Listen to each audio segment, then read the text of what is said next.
Today I will tell you about mental disorders. Yes, you heard it right. Mental disorders, which means the disorders of the mind. People use a number of different terms for the mental disorders. You hear people talking about mental illness or psychological or psychiatric disorders, but for the most part, people mean the same thing when they're using these terms. The mental disorders are a major public health problem involving abnormalities that cause distress or disability and can even shorten a person's lifespan. It is commonly believed that mental disorders is something to be ashamed of. The stigma attached to this problem means that people are hesitant to consult doctors or psychologists because they are ashamed of their problems. Each year in the United States, just among about 25% of adults will meet the criteria for at least one mental disorder, and 6% of US adults will face a serious mental illness. They cause a significant distress or disability, and some people may even have more than one mental disorder at the same time. So that mental illness is a very common problem and should be viewed as any other mental illness. Here we present to you a series of videos that will help you in understanding the various mental and psychological disorders, the warning signs of mental health, and will also obtain an overview of the common treatments in a better way.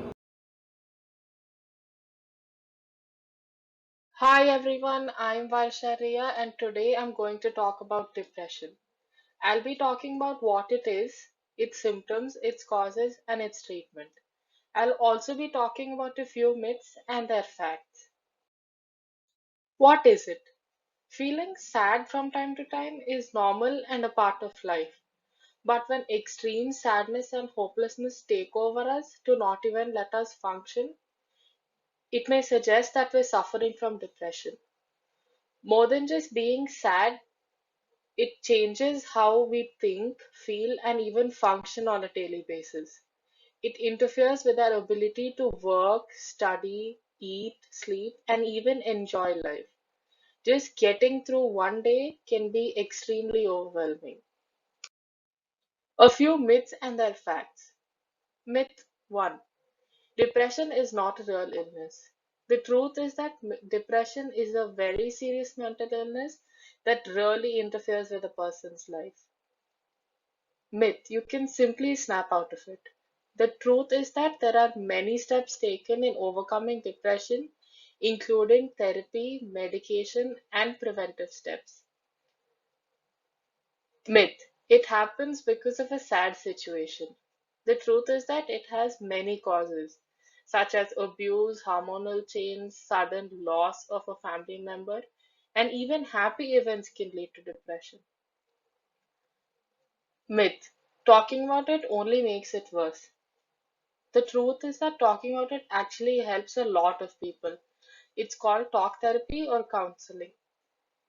Another myth is that depression has no effective treatments. The truth is that there are many effective treatments for depression, such as counseling, therapy, and medications. Another myth is that depression is temporary and will go away by itself if the sufferer tries hard enough. The truth is that depression is not temporary. In fact, it has many chances of relapsing and requires therapy and medication. One of the last myths here is that highly intelligent or highly accomplished people do not get depressed. This is completely false. Depression can affect anybody irrespective of their intelligence or accomplishments. Symptoms of depression. There are three types of symptoms: psychological, physical, and social. A few of the psychological symptoms are feeling sad continuously, feeling helpless, lack of motivation, negative thoughts about their self, finding it difficult to make decisions, and even having suicidal thoughts. A few of the physical symptoms can be moving slower than normal, changes in appetite and weight, either an increase or decrease, feeling agitated and restless, disturbed sleep, and even memory loss. A few of the social symptoms are avoiding contact with friends and family, neglecting their hobbies and interests, having difficulties in home, work, or family life, and frequently being absent from work or working without a break. Causes of depression. There are multiple causes for depression. They can be family history of a mental illness, early childhood trauma, the structure of the brain, certain medical conditions, abuse in the past, certain medication, death or loss of a family member, major events, even good ones, other personal problems such as social isolation due to mental illnesses or being cast out of the family, substance abuse, giving birth, chemistry of the brain, or hormonal change. Treatment of depression. There are two types, therapy and medication. In therapy, therapy is also known as counseling, where one talks to their therapist and focuses on thoughts, feelings, and issues that are currently happening in their life. In certain cases, understanding the past may also help, where they find ways to address what is happening in their life and how they can cope with it and prepare for challenges in the future. In therapy, one works with their therapist to learn skills to help them cope with life, change behaviors that are causing problems, and find solutions. They shouldn't feel shy or embarrassed about talking openly about their feelings, as it is an important part of getting better. Medication. People find taking prescribed medications called antidepressants help their mood and coping skills. Antidepressants are medications that treat depression by improving the way the brain uses certain chemicals that control mood or stress. One may need to try several different antidepressant antidepressants as it takes time to find the right one that has manageable side effects and reduces their symptoms. It normally takes about 2 to 4 weeks to work, and the symptoms such as sleep, appetite, and concentration problems improve before the mood lifts. When one begins taking antidepressants, they should not stop taking them without consulting a doctor, as stopping them abruptly can cause withdrawal symptoms or even worsen the symptoms. When the patient and the doctor have decided it's time to stop the medication, the doctor will slowly and safely decrease the dose. To end, I would like to say that depression is not a sign of weakness or mental instability. It's just like any other illness, may it be diabetes or asthma. Depression can affect anyone at any point in their life. Depression can last for several weeks, months, or even years. People living with depression have enormous challenges to overcome, and so do their family and friends. So, people around them should try to educate themselves and try and provide compassionate care, reassurance, social support, and even psychiatric monitoring for their loved ones. That's all I have to say. Thank you so much for listening to me. Hello everyone, I'm going to talk about schizophrenia. Schizo means split, and phrenia means mind or mental activity. Schizophrenia is a psychotic disorder which is characterized by emotional responsiveness and disintegration of thought. There are three categories of symptoms which are positive symptoms. This include the behavior changes that are added by the disorder and which are not normally found in a healthy person. Agitation. This is a state of increased irritability and tension. Hallucination, which includes visual, auditory, olfactory, gustatory, and tactile hallucinations. Hallucination is something that seems real but does not really exist, and that is caused usually by mental illness. Visual hallucination is the sensation of seeing objects that are not really there. Auditory hallucination involves perceiving sounds without a true auditory stimulus. Olfactory hallucination makes you detect the smells that aren't really present in the environment. Gustatory hallucination is the sense of taste. Tactile hallucination is a sensation of physical contact with an imaginary object. Disorganized thinking. A person with schizophrenia loses the ability to keep track of their thoughts and conversation. They may start with talking about one topic and end with another topic, or respond to questions with irrelevant answers. Some forms of disorganized speech are neologism. This is making up words or phrases that only have meaning to the schizophrenic individual who created it. Slang, which is talking in rhymes even if it doesn't mean anything. Perseveration is repeating the same words or statements again and again. Loose associations, which is quickly changing topics with no link between one thought and the next one. Delusions, having false and illogical but firmly held beliefs because of inability to differentiate between real and unreal experiences. Delusions of control is believing an external force controlling their mind and actions. Delusions of reference is associating personal meaning to neutral events. Delusions of persecution is believing someone is trying to harm them. Delusions of grandeur is considering themselves as a popular personality. Negative symptoms are the abilities that are lacking or missing in schizophrenic individuals but are present in normal people. Lack of emotional response, which is lacking signs of emotions, such as lack of facial expressions or restricted or blank facial expressions, showing neither sadness nor happiness, monotone voice, and lack of eye contact. Social withdrawal or depression, being unaware of their surroundings or isolating themselves socially. Lack of initiative or drive, which is lacking self-care and no motivation. Apathy, which is experiencing feeling of emptiness and being unable to follow through any plans. Cognitive symptoms are problems relating to memory and concentration. This includes difficulty with concentration, difficulty understanding information and using it to make a decision, inability to use information immediately after learning it. Types of schizophrenia: catatonic, paranoid, disorganized, residual, undifferentiated.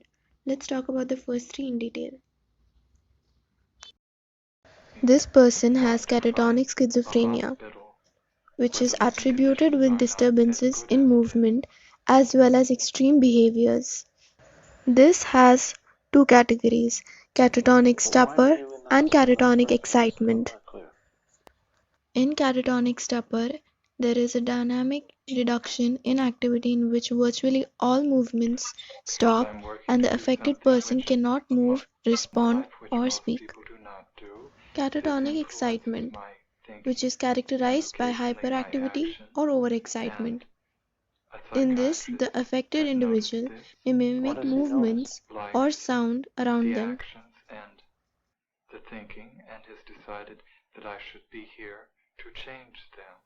This person has paranoid schizophrenia. In this, the person's emotional expression and the intellectual performance may be normal, but the predominant attributes are auditory hallucinations and delusions regarding being targeted, mistreated, or provoked by a person or an association. Why do you think they brought you to a psychiatric hospital? Orders from somewhere else, I would Or assume. were you in another This city person or in has another state? disorganized schizophrenia. In this, the person may have behavior and speech which is disorganized or inappropriate or bland emotions. Have you been hearing voices telling you to do things?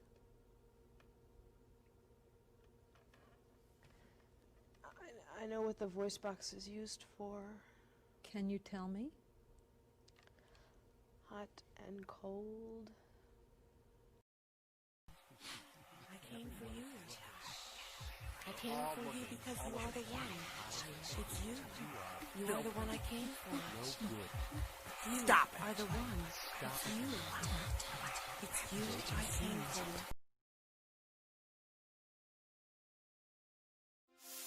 There's no way I'm going to pass this exam. I don't even want to show up. I was so uncomfortable at that party.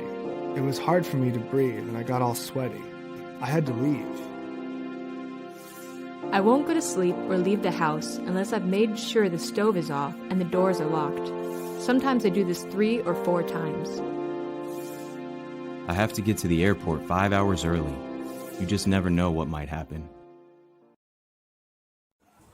Hello everyone. What comes to your mind when I say the word anxiety? You might think of the times where you had to give a presentation or where you had to introduce yourself to a new group of people. Believe it or not, everyone has anxiety within them. Now, what is anxiety? Anxiety is what we feel when we are tensed, nervous, or worried. It can be experienced through our emotions, feelings, physical sensations. It's just our body's natural response to when we are under pressure. So when exactly does anxiety become a mental health problem? Usually when your feelings are very strong and they last over a long period of time, you find it hard to control your feelings. Now there are different types of anxiety disorders, but today we're just going to know about one in particular, which is panic attacks. Panic attacks are basically a type of fear responses that our body signals us when we are under pressure, threat, or maybe even when we're excited. So here are the symptoms of panic attack: sweating and trembling, rapid pulse, anxiety, heart beating, nausea, feeling of lack of air. As they say there is a solution to every problem, there are a few treatments to help reduce anxiety levels. They consist of a combination of psychotherapy, behavioral therapy, and counseling. So here are a few examples of self-treatment method. They include exercising, painting, eating your favorite food, watching videos online, writing, and meditation. Now let's talk about the preventions one can take in order to reduce his or her anxiety levels. Having a proper healthy sleep, a regular sleeping pattern is important. Eating proper nutritious food, reducing the amount of caffeine, tea intake and other beverages as well, and strictly avoiding alcohol and the dependence on drugs to reduce your anxiety levels. Anxiety itself is not a medical condition but a natural emotion that is important for survival when an individual finds themselves under pressure. To conclude this video, I would like to state a quote by famous author Dan Millman. You don't have to control your thoughts, you just have to stop letting them control you. With this being said, let's live our life to the fullest and cherish every little thing gifted to us. Thank you so much for watching this video. Hello guys! I wanted to share an incident which happened a few months ago. So I was in the park all by myself and my friend Ritu came. From the very few moment I can able to understand that she was acting weird. So I asked about this, but she pretended like nothing happened. But I can observe that she was lacking sleep, pretended to be in her own world and a lot of mood swings. As I'm a psychology student, I heard a term from my teacher about mood disorder or bipolar disorder. Yes, the word is bipolar disorder, stress on the world. So the word bipolar means two poles, signifying the polar opposite of mania and depression. The term first appeared in American Psychiatric Association (APA) and Diagnostic Statistical Manual of Disorders (DSM) in the third revision in 1980s. Treatment for bipolar disorders are psychotherapy treatment.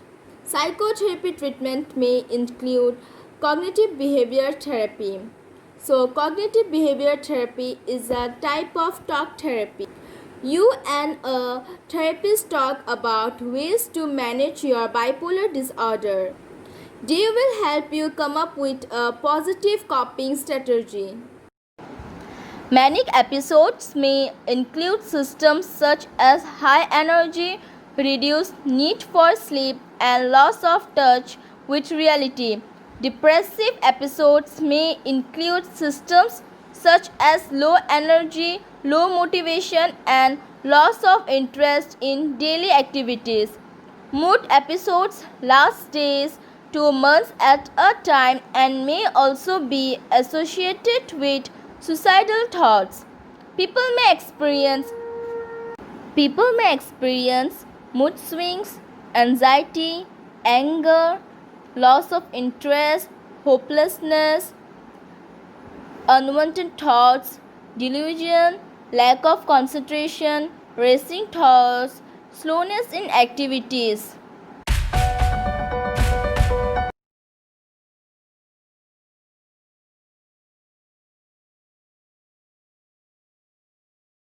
Hello everyone, this is Shrija from grade 12.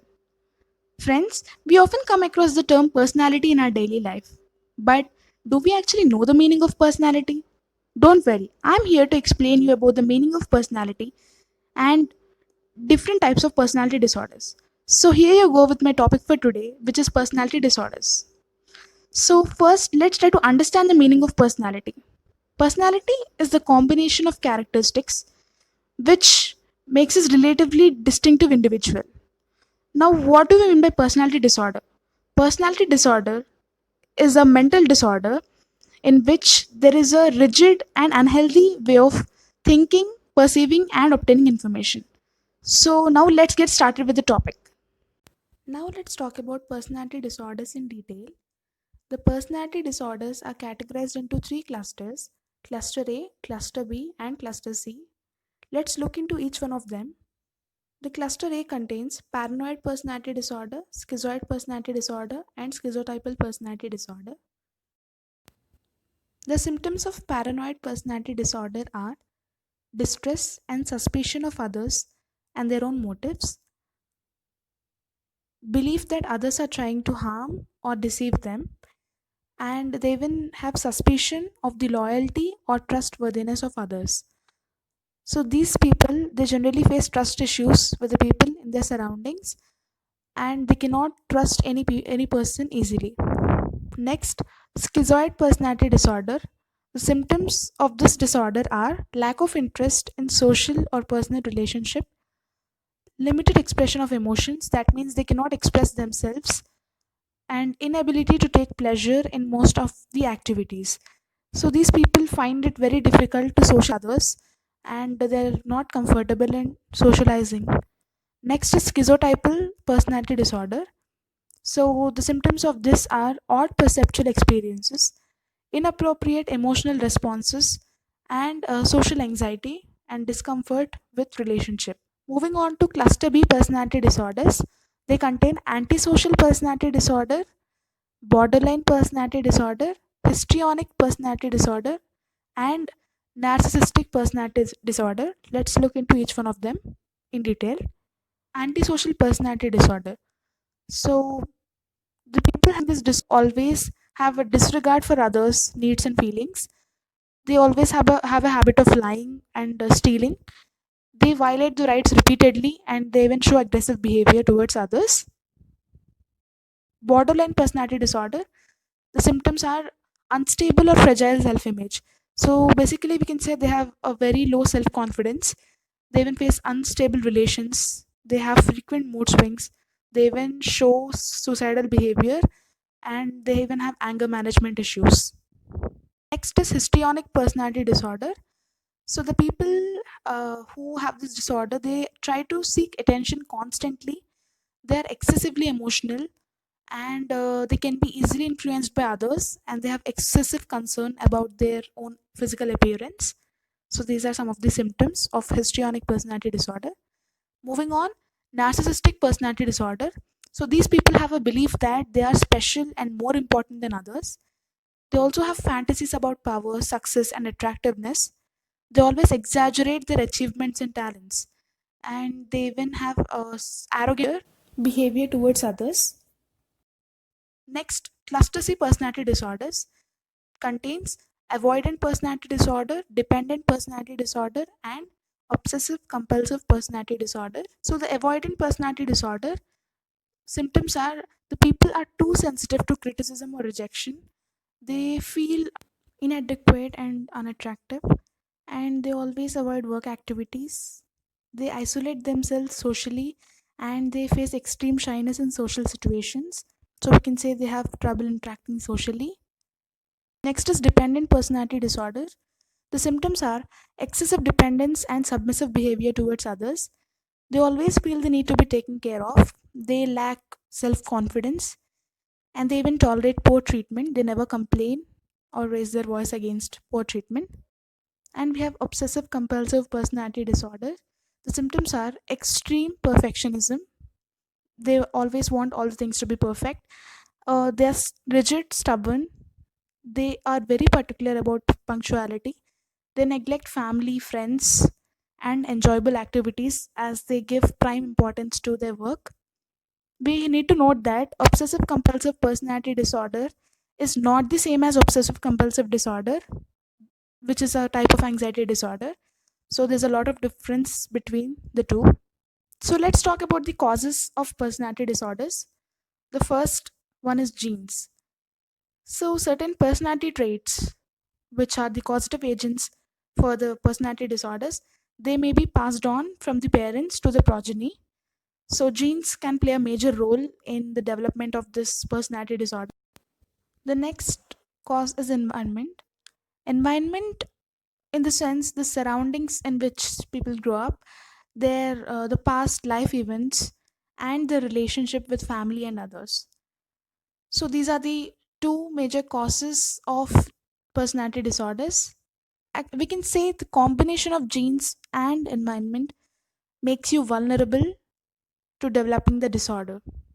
Talking about the diagnosis of the personality disorder, it is usually carried out with the help of a simple physical examination where the subject is asked about his or her health condition.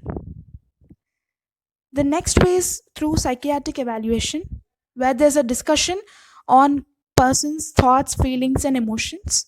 So this is carried out for the diagnosis to be made. Now let's discuss about the treatment, the various ways of treating the personality disorders. The first one is psychotherapy. In this, you can learn about your condition and talk about your moods, feelings, and thoughts with the psychotherapist, and solutions will be provided accordingly. Now, some of the medications which are prescribed for the treatment of personality disorders are antidepressants. They are useful if you have a depressed mood, anger, and irritability. Mood stabilizers. They can help even out mood swings, and they even reduce aggression. People with mild cases of personality disorder are always advised to undergo psychotherapy, as psychotherapy doesn't require any kind of medications. Now, the next medication is antipsychotic medication, which are also called as neuroleptics. These are helpful if you lose touch with reality. This condition is also called as psychosis, or if you have anxiety or anger problems. These are very helpful. The last one is anti-anxiety medications. These are useful if you have anxiety, agitation, or insomnia. So these are the various treatment options. I would like to conclude by saying that where there is a will, there is a way. And we can only recover from these disorders or any kind of disorder by having a strong willpower, determination, and patience. And we should never leave our positive attitude. And there's nothing impossible when we ourselves have a positive attitude within us. Thank you.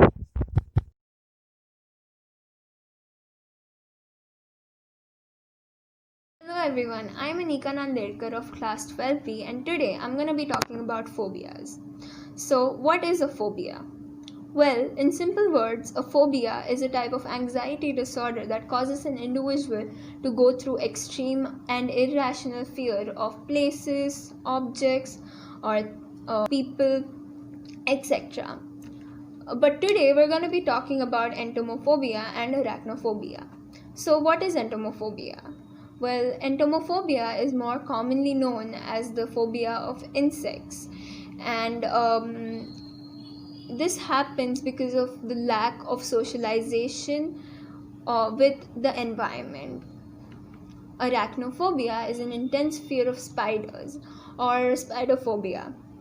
While it's not uncommon for people to dislike insects, phobias of spiders can impact our lives, and arachnophobia can prevent you from participating in certain events or situations because your mind tells you that you are in danger from spiders, and thus this phobia can be debilitating and can interfere with your life.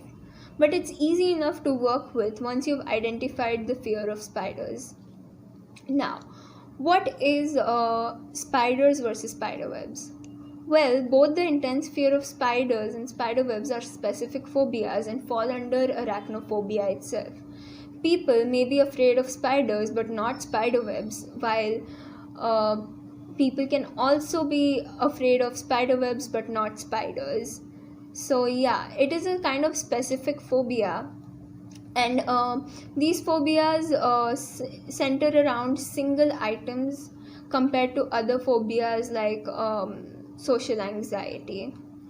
And the causes for this is genetics. Genetics can play a major role in the inheritance of phobias, and a negative experience can trigger arachnophobia.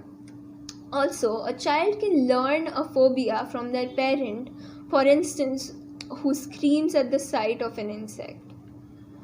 The symptoms of arachnophobia are lightheadedness and sweating, increased heart rate, nausea, and social isolation. Also, people might find themselves unwilling to go into situations where they have to encounter spiders, etc.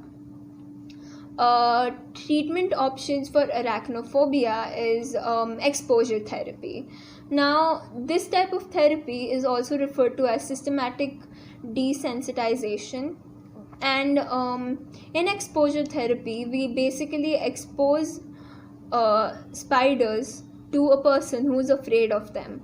But this is done under heavily guarded circumstances and cannot be done if not present with a psychologist. CBT. CBT is the short form for cognitive behavioral therapy, and it centers your thoughts and beliefs about the source of your phobia. And medications.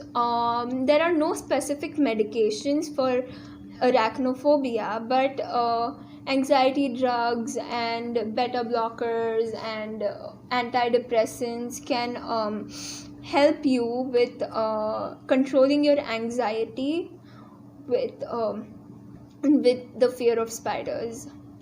Now, diagnosis. Well, to diagnose entomophobia, a doctor will go through a thorough clinical and background checkup for any symptoms and causes, and only a trained healthcare professional can confirm a diagnosis of a phobia. Thank you. That was my presentation. Hope you like it.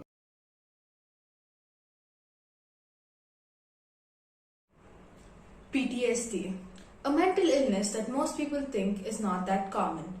But in India alone, it affects over 10 million people per year. Let's see what this disorder is all about, shall we?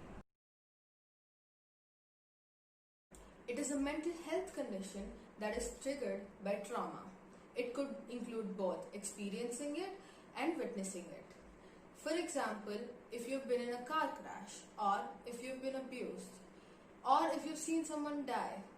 These are all things that could lead up to PTSD.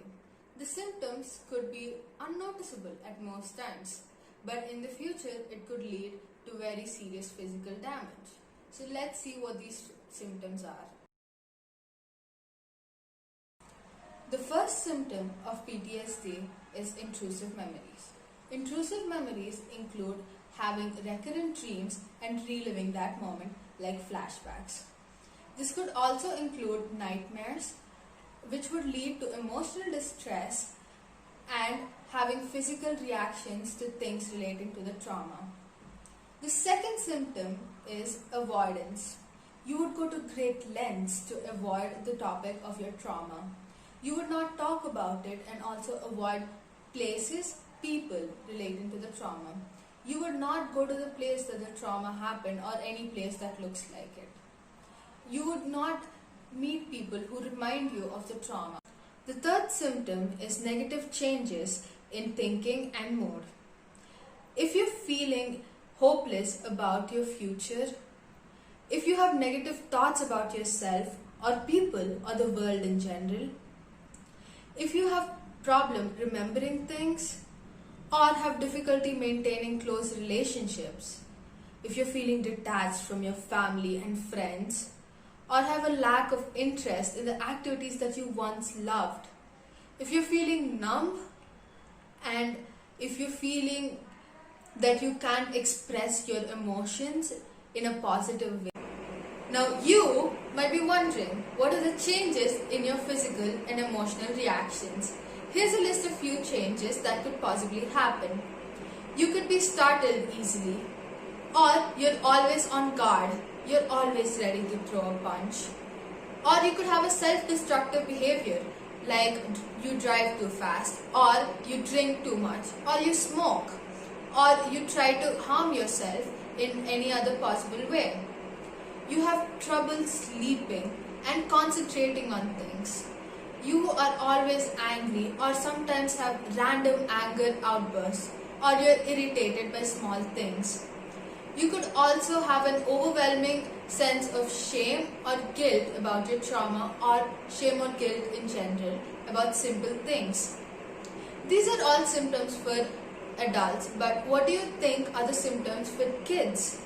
Children under the age of 6 could reenact their trauma in a play. Like if a kid has been in a car crash, they're going to play with toys and make it seem like they're in a car crash. Or they could show their cars falling down and them having a reaction to it. Them having frightening dreams is not that common, but might happen or might not. The symptoms of PTSD can be tricky because they might seem like common day-to-day stress. But if you've experienced the symptoms that I've explained before and have had trauma in the recent times, then you could have PTSD.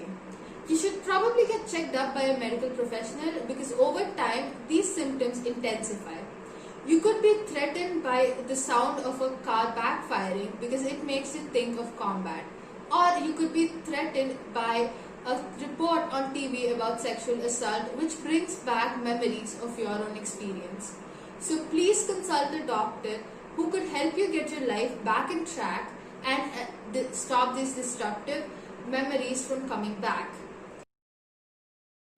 If you're someone who has recently been in a traumatic event, then the question in your mind is, how do I prevent PTSD? Well, you can't prevent it from happening, but you can stop it from developing into a long-term post-traumatic stress disorder. Here's how. You can reach out to your friends and family for support, or you can go to a course of therapy. You can also go to support groups that are developed for your specific kind of PTSD, where people who have survived the same trauma as you share their experience. Or you could start to regain faith in your community. It has worked for a few people. These are all healthy coping mechanisms, unlike other unhealthy coping mechanisms that lead up to serious health issues in the future.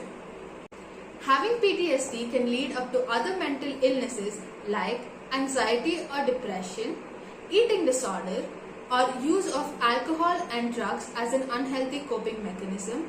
It could also lead to suicidal thoughts.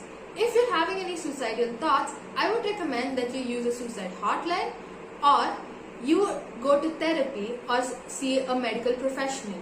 You could also talk to your friends and your family about it and get their support in helping you regain your balance in life. This is Dikshita Shriya, and that was my take on post-traumatic stress disorder. Thank you for watching. Let's go to the next video. Form of ADHD is attention deficit hyperactivity disorder. It is a mental health disorder that can cause above normal levels of hyperactivity and impulsive behaviors. People with ADHD might also have trouble focusing their attention on a task and or sitting still for a longer period of time. Both adults and children can have ADHD. Some of the common symptoms of ADHD are having trouble focusing, being forgetful about completing tasks, being easily distracted, having difficulty by sitting still, interrupting people while they're talking. If you have ADHD, you may have some or all of these symptoms. The symptoms you have depend on the type of ADHD you have.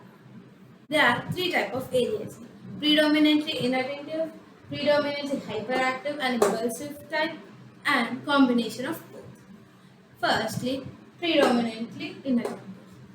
People with this type of ADHD have extreme difficulty focusing, finishing tasks, and following instructions. And predominantly hyperactivity impulsive type. People with this type of disorder show primarily hyperactivity and impulsive behavior.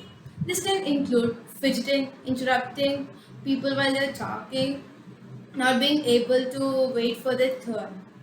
With this type of ADHD, people might find difficult on focusing on tasks. Combined hyperactivity, impulsive, and inattentive type. This is the most common type of ADHD. People with this combined type of ADHD display both inattentiveness and hyperactive symptoms. This includes inability to pay attention, impulsiveness, and above normal levels of activity and energy. What causes ADHD? Despite how common ADHD is, doctors aren't sure what causes the condition. It is believed to have neurological origins. Genetics may also play a role. A reduction in dopamine is a factor in ADHD. Dopamine is a chemical in the brain that helps move signals from one nerve to another nerve. It plays a role in triggering emotion responses and movements, or structural difference in the brain. Structural difference in the brain can be a factor because findings indicate that the people with ADHD have less gray matter volume. Gray matter volume includes the brain areas that help with speech, self-control, decision making, and muscle control. ADHD testing and diagnosis. There is no single test that can tell if you have ADHD. A recent study highlighted the benefits of a new test to diagnose adult ADHD, but many of them believe an ADHD diagnosis cannot be made based on a test. To make a diagnosis, your doctor will first assess any symptoms you have over the previous 6 months. Your doctor will likely gather information from the teachers or your parents. Then they may also use checklists and rating scales to review symptoms. They'll also do a physical examination to check for the other health problems. Treatment for ADHD. Treatment for ADHD typically includes behavior therapist, medication, or both. Type of therapies include psychotherapy or talk therapy. With talk therapy, you will also discuss how ADHD affects your life and ways you help to manage it. Another therapy is behavioral therapy. This therapy can help you with learning how to monitor and manage your behavior. Medication can also be a very helpful if you're living with ADHD. ADHD medications are designed to affect brain chemicals in a way that enables you to better control your impulsive and actions. ADHD medication. Two main types of medications used to treat ADHD are stimulants and non-stimulants. Central nervous system stimulants are the most commonly prescribed ADHD medications. These drugs work by increasing the amount of brain chemicals like dopamine. Natural remedies for ADHD. For starters, following a healthy lifestyle may help you manage ADHD symptoms by eating a healthy, balanced diet, get at least 60 minutes of physical activity per day, get plenty of sleep, limit daily screen time from phones, computers, and televisions. Studies have also shown that yoga, tai chi, and spending time outdoors can help calm overactive minds and may ease ADHD symptoms. Mindfulness medication is another option. During this crucial time, as we take good care of our physical health, mental health should also be considered. Our mental health affects our mood, thinking, and behavior. If we not take proper care of our mental health, it can lead to mental illness.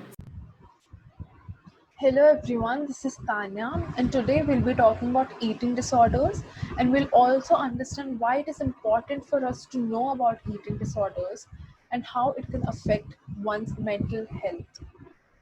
So, first, we'll start by understanding what an eating disorder is.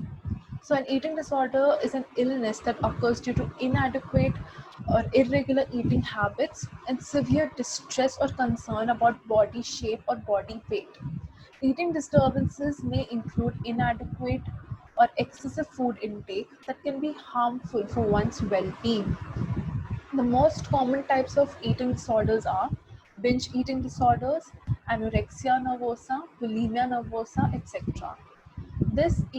Eating disorders can occur during any stage of life, but mostly it occurs during young adulthood or teenage years.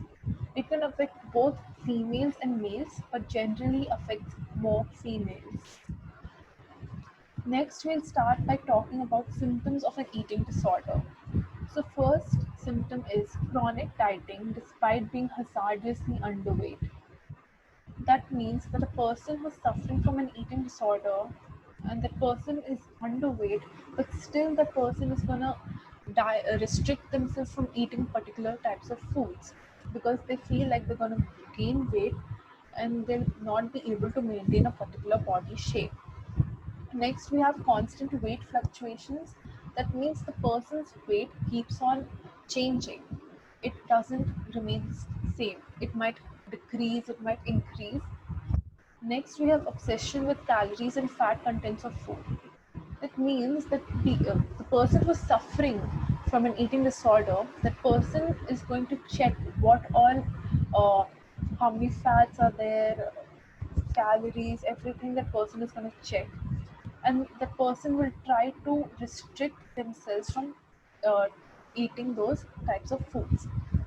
Next, we have engaging in ritualistic eating patterns, such as cutting food into tiny pieces, eating alone, and or hiding food. Continued fixation with food recipes or cooking. The individual may cook intricate meals for others but refrain from partaking. That means the person might cook food for other people, but they restrict themselves from eating that food. Next is depression or lethargic stage. Then avoidance of social functions, family and friends may become isolated and withdrawn. It means that the person will start being alone and will not like being with others or socializing with others. Then switching between periods of overeating and fasting. It means that the person might start eating a lot or might start eating very less. Next, we're going to talk about types of eating disorders. So first is anorexia. So it generally develops during adolescence or young adulthood, and it tends to affect more females than men. So people who are suffering from anorexia, they view themselves as overweight even if they're dangerously underweight. They constantly monitor their weight, their body shape, their calories, and they restrict themselves from eating particular types of foods. Next, we have bulimia nervosa. So, people who suffer from bulimia nervosa, they frequently eat large amounts of foods during a specific period of time. Again, like anorexia, it develops during adolescence and young adulthood, and it tends to affect more women. So, people who suffer from this disorder, they have binge eating episodes regularly. So they keep on eating large amounts of foods until they're painfully full. During the binge episode, they feel like they cannot control themselves, they cannot stop eating. So they also follow purging behaviors because they feel like they've consumed a lot of calories and they need to maintain a particular body shape or body weight. So what they do for that is they they follow these purging behaviors like forced vomiting, fasting, laxatives, etc. So, binge eating disorders is another type of eating disorder, but it has similar symptoms like bulimia nervosa. Next, we have pica. So individuals with pica crave non-food substances such as cornstarch, chalk, or wool, or stones, etc. So it can occur in adults, in children, in adolescents. So it is frequently observed in children and pregnant women, and also with people who suffer from mental disabilities. Next, we have rumination disorder. So people who suffer from this, they tend to chew, they tend to re-chew the food they've already chewed and swallowed. So they re-chew it, and they either spit it out or they swallow it. So this rumination, it occurs within the first 30 minutes after eating the meal. This disorder can develop during infancy, childhood, or adulthood. In infants, it tends to develop between 3 to 12 months of age, and it disappears on its own. But if it's not treated, then the children might suffer from weight loss and malnutrition. Same goes with the adults as well. If they keep on if they keep on suffering from this disorder, they might also lose weight and they will become underweight, which is not healthy for them. Then other eating disorders. So we've already studied about 6 eating disorders before this, but these disorders, they do not come under those disorders. That's why they have a different category. So first is purging disorder. So people who suffer from this disorder, they follow purging behaviors that we've studied before, but they do not binge. So we'll read that. Individuals with purging disorder often use purging behaviors such as vomiting, laxative, diuretics, or excessive exercising to control their weight or shape. However, they do not binge. Next, we have night eating syndrome. So people who suffer from this, they eat excessively, often after awakening from sleep. Then we have other specified feeding or eating disorder, OSFED. That's the short form. This includes any other conditions that have symptoms similar to those of an eating disorder, but do not fit into any of the categories above. Next, we'll talk about diagnosis of eating disorders. So people who suffer from eating disorders, they're diagnosed based on signs, symptoms, and their eating habits. So to understand more about that eating disorder, they go through some tests. So those tests include physical exam, psychological evaluation, and other studies. So physical exam. So the doctor will examine the patient and rule out other medical causes that can lead to their eating issues that they have. He or she may also order lab tests. Then next we have psychological evaluation. A doctor or mental health professional will likely ask about the patient's thoughts, feelings, and eating habits. Patients may also be asked to complete psychological self-assessment questionnaires. Other studies. Additional tests may be done to check for any complications related to the patient's eating disorder. Next, we have treatment of eating disorders, how we can cure it, how we can treat it. So treatment of an eating disorder generally includes a team approach. The team includes primary care providers, mental health professionals, and dietitians. So people who are very unhealthy and their life is at risk, they might need immediate hospitalization. So the treatment also depends on the specific type of eating disorder, but in general it includes nutrition, education, psychotherapy, and medication. So first we'll talk about healthy eating. So the team members, they try to promote healthy eating for the patient. They try to make them understand that it's not unhealthy to eat particular types of foods. And due to that, the person will be able to achieve healthy eating habits.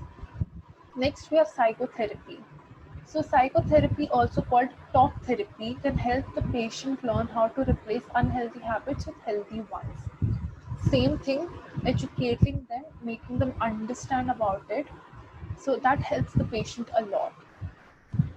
Next, we have medications. Medications can't cure an eating disorder. However, certain medications may help the patient to control urges to binge or purge, to manage excessive preoccupations with food and diet. Drugs as antidepressants and anti-anxiety medications may help with these symptoms of depression or anxiety, which are frequently associated with eating disorders. Like we've studied before in the symptoms that the person might suffer with depression. So medications might help with their purging or eating habits. Next, we have hospitalization. If the patient has serious health problems such as anorexia that has resulted in severe malnutrition, the doctor may recommend hospitalization. Some clinics specialize in treating people with eating disorders. Some may offer day programs. Rather than full hospitalization, specialized eating disorder programs may offer more intensive treatment over longer periods of time. Next, reduce stress and anxiety. Some complementary treatments and approaches may help reduce stress and anxiety, promote relaxation, and increase a sense of well being in people with eating disorders. Examples include acupuncture, massage, yoga, meditation. So, these can be followed to reduce stress and anxiety. Even you guys can do it to reduce stress and anxiety. It can help. Next, we have coping and support. It's difficult to cope with an eating disorder when the patient is hit with mixed messages by the media, culture, and perhaps their own family or friends. So, basically, social media and even their friends or family members, whoever they have with them, they might promote unhealthy eating habits. They might lead them to start, you know, feeling this way that they need to have a particular body shape or body weight. So, if the person who's suffering from an eating disorder, if their family members or if their friends, if they're supportive, if they're helpful, then the person might be able to recover soon. Whether you or your loved one has an eating disorder, ask your doctor or mental health professional for advice on coping and emotional support. Emotional support plays a very important role. It helps a lot. Learning effective coping strategies and getting the support you need from family and friends are vital to successful treatment. Now, why does it need awareness? Why do we need to be aware of an eating disorder? So, eating disorders have a profound effect on people's body and mind, but many people are unaware of how serious the consequences can be. Awareness should be spread to make people understand about the dangers of malnutrition, purging, excessive exercise, and other destructive behaviors that typically accompany an eating disorder. So, there is a lot of risk. I mean, people might even die due to an eating disorder because it is not healthy. If you keep being underweight, it might lead to death. Next, we have although understanding these effects won't cure an eating disorder without other forms of therapy, it helps people to realize just how important it is to achieve successful eating disorder recovery. So, that's it for today. I hope it helped you guys a lot to understand about an eating disorder. Thank you and have a nice day.